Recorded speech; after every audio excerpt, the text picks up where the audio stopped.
Hey, good morning. I'm Sal the Mold Gal. Thank you very much for being here. I've decided to start with mold in general, 101, and I will number these videos as I do them so y'all can keep up with what order I put them in, or you can jump on over to the title topic if you need something specific. Okay, so here we go. Thank you very much for being here.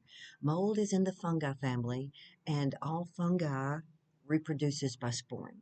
That and there are thousands of mold in the family, like 30,000, and its job is to break down dead plant matter back to dirt.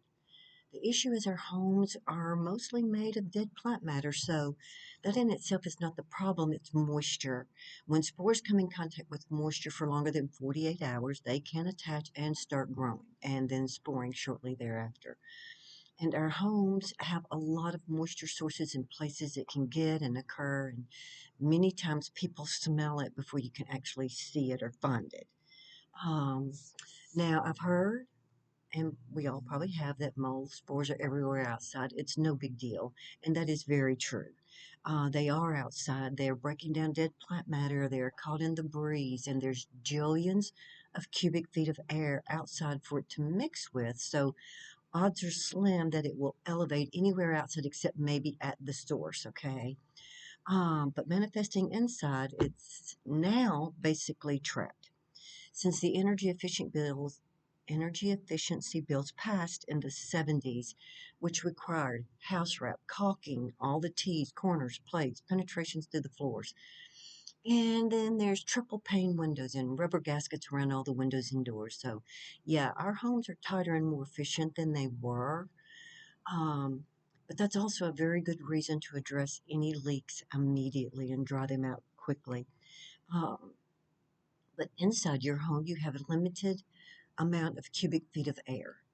Okay, so if you have mold manifesting inside, it can elevate quickly depending on the extent of the leak, the size of your home, and also know that your HVAC will be running, recirculating it throughout the house. But if there's no other moisture anywhere, it shouldn't be a problem. We'll clean that up a little later, and I'll show you how. Keep in mind that all spores waft around. It comes in and out as you do, as kids, pets, blah, blah, blah. That's really where it comes from.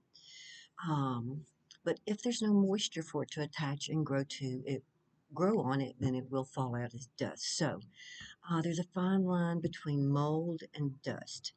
Also know that mold spores naturally, it's how it reproduces, blah, blah, blah. It spores more when you mess with it. When mold is threatened, it spores as fast as it can, trying to reproduce before it dies, okay? Like removing that moisture source, the drier it gets, the more it's sporing, okay? Um, we will go over ventilation and containment at a later date, and that'll take care of that, and we'll go over it carefully. Don't worry, we can take care of it now. I also heard a little mold never hurt anybody. Well, that's not true. Um, and it's not necessarily the type of mold. It's people's immunities to it. And that is an unknown. Most people don't know that they're allergic to mold until they've had to spend some time or in contact with it for any length of time. Some people are immune compromised, they can't fight it off. And there are children and elderly that have weaker immune systems. Um, then sometimes it's the dreaded black toxic mold. And as I was taught in class, Stachybotrys toxic mold will bring down a big healthy person in a very short period of time. And Stachy is not the only toxic mold that have been discovered. There's probably 4 or 5 that I've seen on test results. That's the most common. That is the most common to my knowledge. Um, and there is long-term exposure. Your body will fight it off like a flu, cold, or virus, but you're constantly in it. Your immune system weakens and then the symptoms begin to appear. And it's also stated in an EPA mold guideline booklet on page 15. Now, I'll refer to this booklet a lot. Dead mold spores can be carcinogenic to immune compromised people. So you can't just kill it, you really have to remove it. This is a whole process in itself, basically, and we will address that here pretty quickly. Um, So up front, we have no idea what kind of mold it is. Um, Only a lab can confirm that. A person cannot tell you what they're seeing, what they're smelling. No. Mm-mm. Only a lab can confirm it. They will tell you the types of mold that are present in the test they received. They do not care if it's dead or alive. If it's present, it counts, okay? And if it is considered elevated or toxic, they'll also list out any known effects to humans. So testing can be very beneficial, especially if there's health issues. I'll just throw that out there.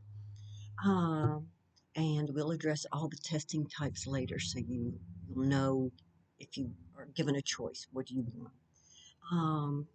Okay, always wear masks and gloves and proceed with caution. Thank you for being here. Please like, follow, share, and subscribe. It's free.